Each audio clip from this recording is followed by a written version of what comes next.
તમે નેતા બનવા માંગો છો તો નેતાનું કામ હોય છે મીઠા મીઠા ભાષણો આપવાનું, પણ મને તમારામાં મીઠા મીઠા ભાષણ દેખાતા નથી. તમે સીધું સરકાર સામે લડો છો, એને ક્વેશ્ચન કરો છો, તો તમને નથી લાગતું તમારે થોડુંક મીઠું બોલવું જોઈએ? મેં એને કહ્યું ને કે ભાઈ આપણા દેશની અંદર જે રાજનીતિ લોકો શીખ્યા છે, જે લોકો ઉપર સુધી ગયા છે, આપણા દેશમાં મીઠું મીઠું બોલવાની અને ચાપલુસી કરવાની રાજનીતિ ચાલે છે.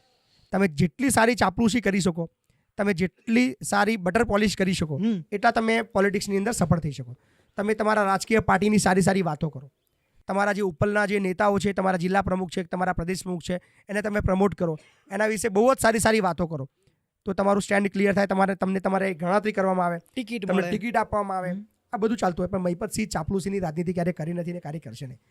ખોટું થશે તો એ ગમે તેવી સામી વ્યક્તિ હશે એનો વિરોધ થશે. હા, સારું કોઈ કરતું હશે તો એ કોઈ પણ પક્ષનો વ્યક્તિ હશે, મહિપતસિંહ એની જોડે ઊભો રહેશે. હું કોઈ